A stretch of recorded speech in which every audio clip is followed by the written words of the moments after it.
Okay. So, Sarah, quick question.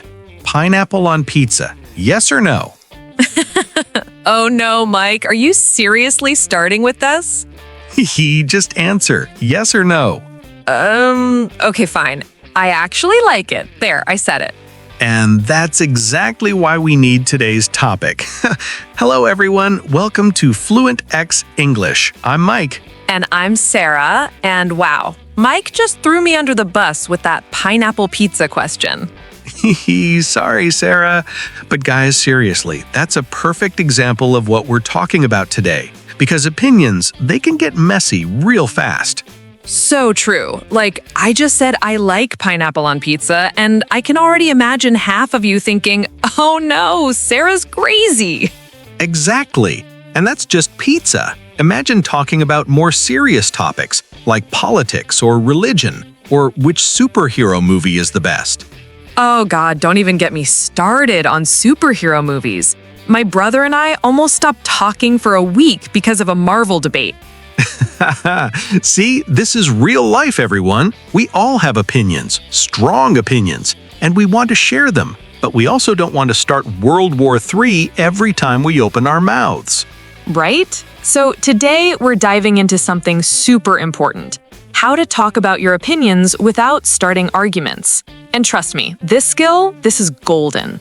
Absolutely. Because here's the thing, having opinions is good, sharing your thoughts is good, but doing it in a way that doesn't make people angry or defensive, that's an art. And we're going to teach you that art today, step by step, real examples, practical phrases you can use right away. Now, before we jump in, if you're enjoying this already, and I hope you are because we're having fun here, go ahead and smash that like button. It really helps us out. Yes, and if you're new to Fluentx English, welcome. We upload videos every single day to help you speak English confidently and naturally. So hit that subscribe button and turn on notifications. All right, Sarah, should we get into this? Let's do it. Deep breath, everyone. Here we go. Okay, Mike, let's start with the big question. Why do opinions cause so many fights? Like, what's the actual problem here? Great question. You know what I think? I think the problem isn't the opinion itself. It's how we say it. Ooh, explain that. All right, so imagine I say, pineapple on pizza is disgusting, and anyone who likes it has no taste. How does that make you feel, Sarah? Pretty bad, actually. Like, you just insulted me. Exactly.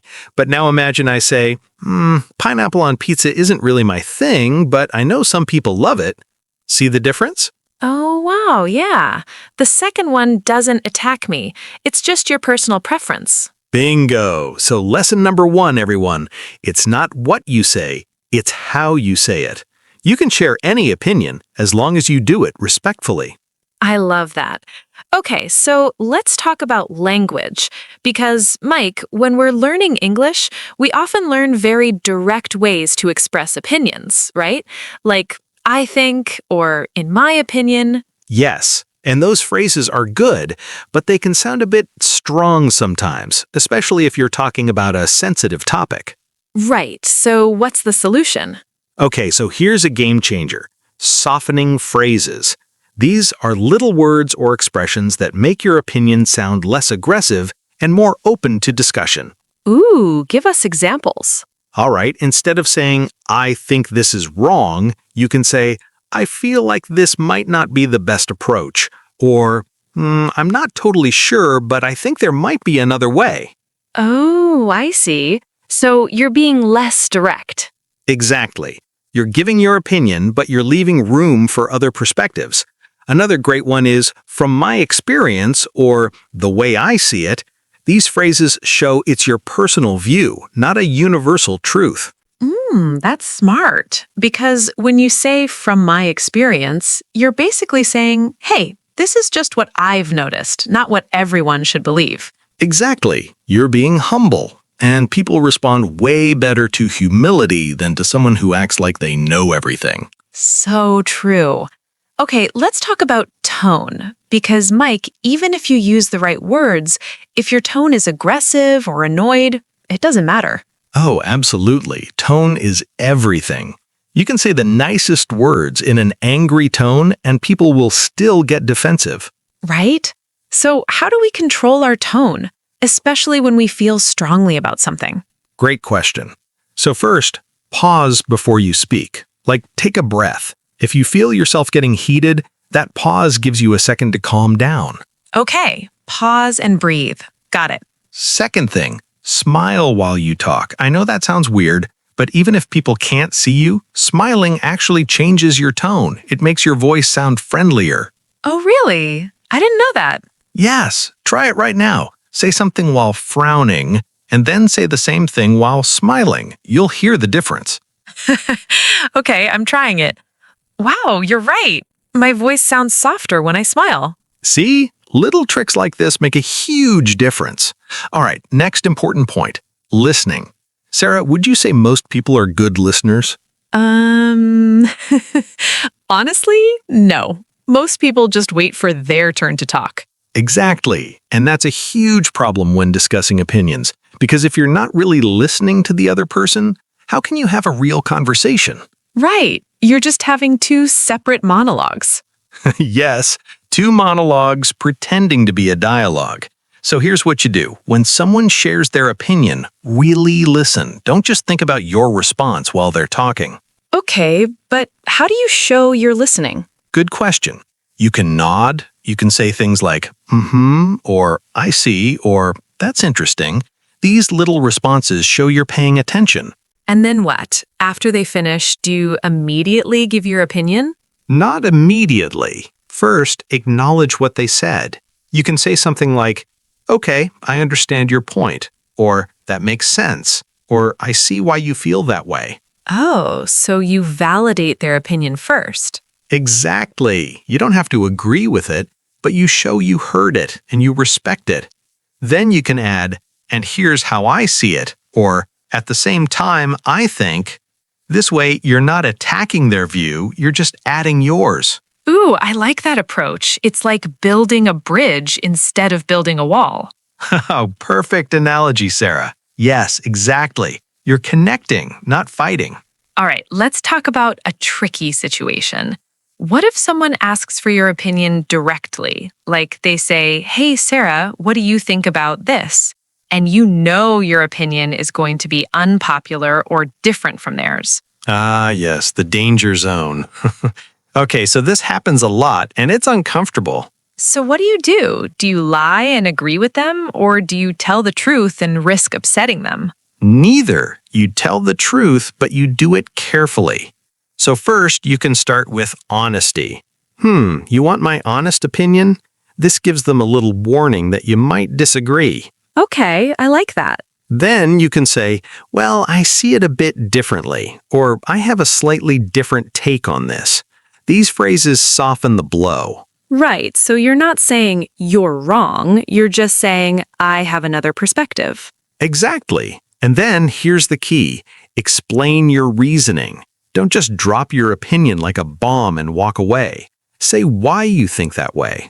Ooh, give an example. All right, let's say your friend says, I think everyone should wake up at 5 a.m. to be successful, and you totally disagree. You could say, I see why you think that. Discipline is important. But for me, I've noticed I'm more productive when I get enough sleep, even if that means waking up later. So I think success looks different for different people. Oh, wow. That was so smooth. You didn't attack their opinion, you just shared yours with reasoning. Exactly. You respected their view, but you also stood by your own. That's the balance. I love it. Okay, what about when someone directly challenges your opinion? Like you say something and they immediately say, no, that's wrong. Ooh, that's tough. That's when you really have to control your emotions. Because your first instinct is to defend yourself aggressively, right? Oh, absolutely. Like fight mode activates. Yes, but here's what you should do instead. Stay calm, take a breath, and then say something like, interesting, why do you think that? Or, can you help me understand your perspective? Wait, so you're asking them questions instead of fighting back? Yes, because here's the secret. When you ask questions, you're doing two things. 1. You're showing you're open-minded and willing to learn. 2. You're making them explain themselves, which often makes them realize their argument might not be as strong as they thought. Oh, that's clever. So you're flipping the script. Exactly. Instead of being on defense, you're calmly seeking to understand. And most people can't stay aggressive when you're being genuinely curious. I need to practice that because my natural reaction is to get defensive. Same, Sarah. It takes practice. But the more you do it, the easier it gets. All right, let's talk about something important. Knowing when not to share your opinion. Oh, yes, because sometimes silence is golden, right? Absolutely. Not every situation requires your input. Like if someone's already upset or emotional about something, maybe that's not the time to share a contradicting opinion. Right, read the room. Exactly. If your coworker is venting about a bad day and you think, well, actually, maybe it's your fault, keep that to yourself. Just listen and support them. Yes, timing is everything. Okay, what about online? Because, Mike, social media makes this so much harder. Everyone's sharing opinions all the time. Oh, God, don't even get me started on social media. Okay, so here's my advice for online opinions. Be even more careful than in person. Why? Because online, people can't see your face. They can't hear your tone. They can't see your body language. So your words can be easily misunderstood. Oh, that's a good point. Right? So if you're commenting on someone's post or replying in a group chat, use extra softening phrases, use emojis to show you're being friendly, and avoid sarcasm, because sarcasm almost never works in text. Good advice. Okay, Mike, I think we've covered a lot in this first part. Should we summarize before moving to part 2? Yes, let's do it. So everyone, here's what we've learned so far. Opinions don't cause fights. How you express them does. Use softening phrases like "from my experience" or "the way I see it." Control your tone by pausing and smiling. Really listen to others before responding. Acknowledge their view before sharing yours. Ask questions instead of getting defensive. And know when to keep your opinion to yourself. Perfect summary. And remember, guys, this isn't about being fake or hiding what you think. It's about being respectful and creating conversations instead of conflicts. Absolutely. All right, let's move to part 2, where we're going to give you specific phrases and handle real scenarios. Welcome to part 2, everyone. Now we're getting into the really useful stuff. Yes. So, Sarah, let's start with a phrase bank, like actual sentences people can use when sharing opinions. Love it. Okay, so we already mentioned some, but let's organize them. First category, opening phrases. Right. So these are how you start expressing your opinion. Instead of just saying, I think, you can say, in my experience, or from what I've seen, or the way I look at it is. Ooh, here's another good one. I could be wrong, but I feel like this one's great because you're already showing humility. Yes, that's a fantastic phrase. Another one is, correct me if I'm wrong, but this invites discussion instead of shutting it down. I like that. Okay, what about when you partially agree with someone? Like you agree with some of their points, but not all. Ah, yes, the partial agreement. This is so useful. You can say, I agree with you about this part, but I see this other part differently. Or you make a good point about X, and I'd also add that Y. Right, so you're finding common ground first. Exactly. Here's another one. That's a fair point, and at the same time, I think the phrase at the same time is magic because it doesn't use but, which can sound confrontational. Oh, that's smart because but can sound like you're dismissing what they said. Exactly. At the same time keeps both ideas valid. All right, what about when you completely disagree, like you don't agree at all? Ooh, the full disagreement. This is where you really need to be careful. Yes, so never start with, you're wrong, or that's not true. Instead, try, I see it differently, or I have a different perspective on this, or my experience has been quite different. Those are much softer. What if someone asks you directly, do you agree with me? Great question. You can say, I understand where you're coming from, but I'm not sure I fully agree. Or, I respect your opinion, though I think about it a bit differently. Okay, those are good. Now let's talk about real scenarios. First one, you're at dinner with friends and someone brings up a controversial topic like politics. Oh no, the danger zone.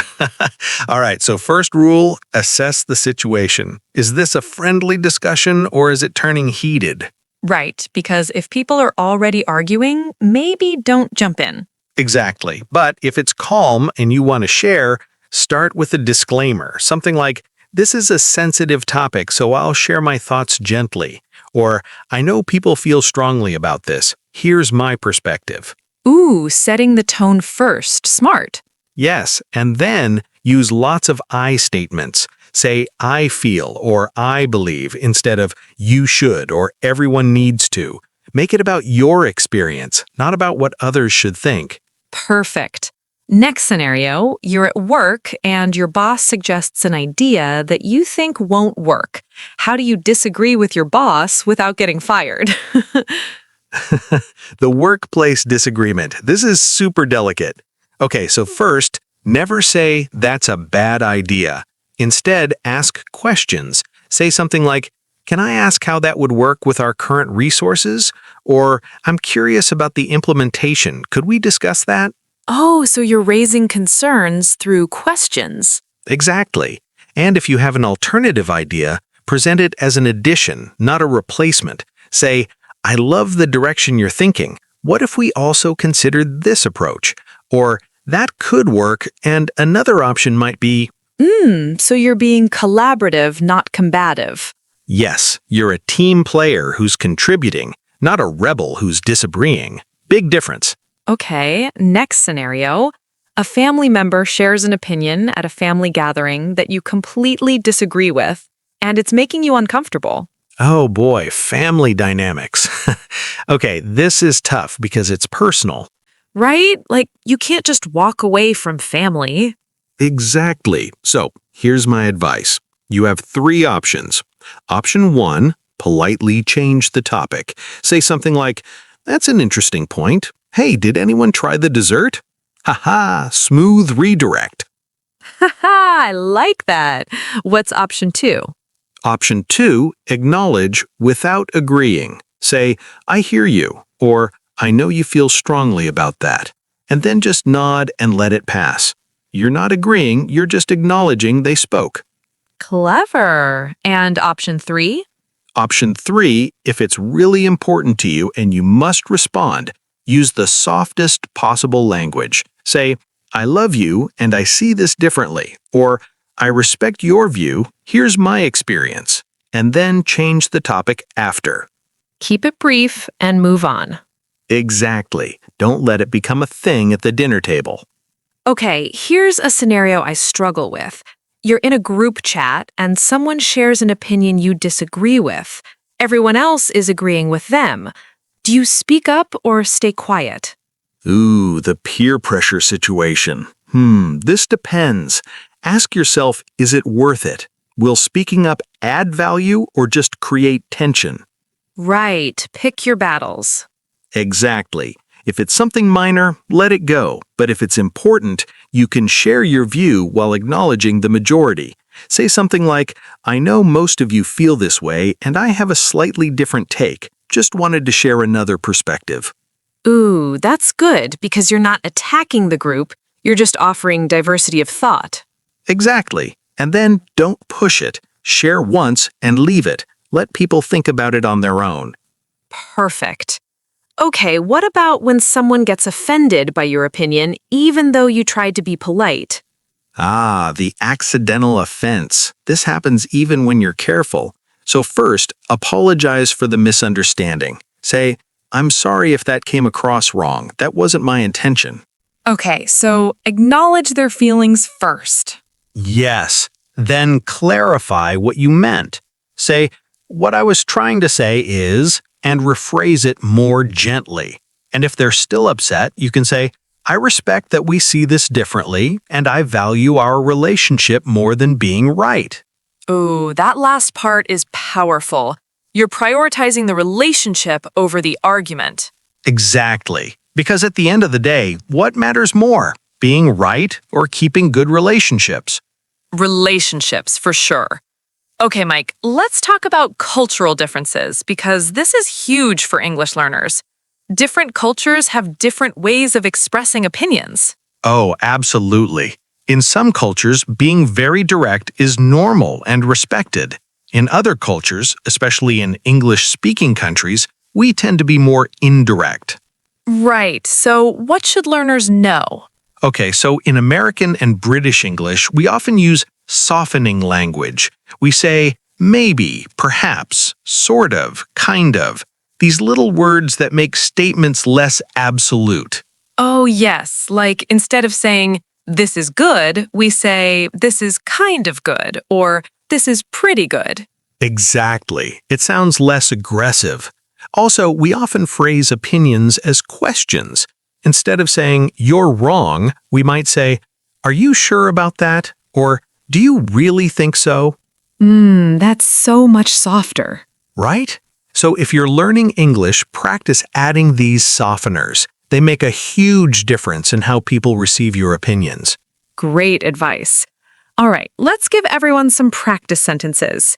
Mike, I'll give a direct opinion and you rephrase it more politely. Ooh, I love this. Okay, go ahead. All right, that movie was terrible. That movie wasn't really my cup of tea. Or, I didn't love that movie, but I know some people enjoyed it. Perfect. Next one, you're wrong about that.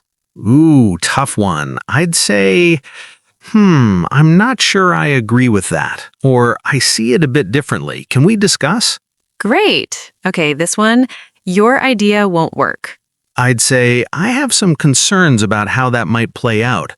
Can we explore some alternatives? Excellent. See everyone? Same message, totally different delivery. Exactly. It's all about packaging. All right, Sarah, final power tips before we wrap up? Yes. Okay, everyone, here are my top tips.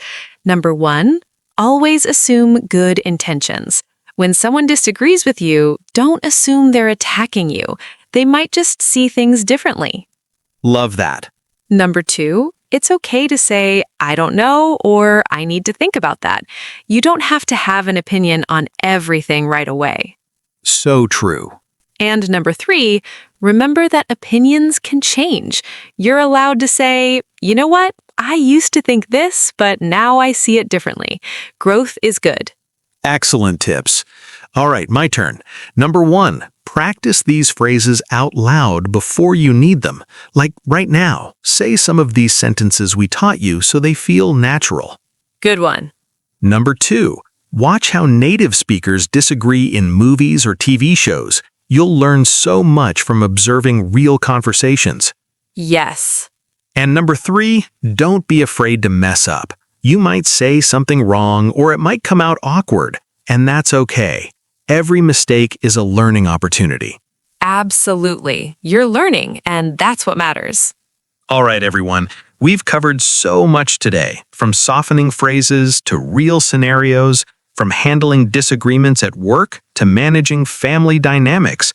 You now have the tools to share your opinions confidently and respectfully. And remember, having opinions is great. You should never feel like you have to hide what you think. Just express it in a way that invites conversation instead of conflict. Exactly.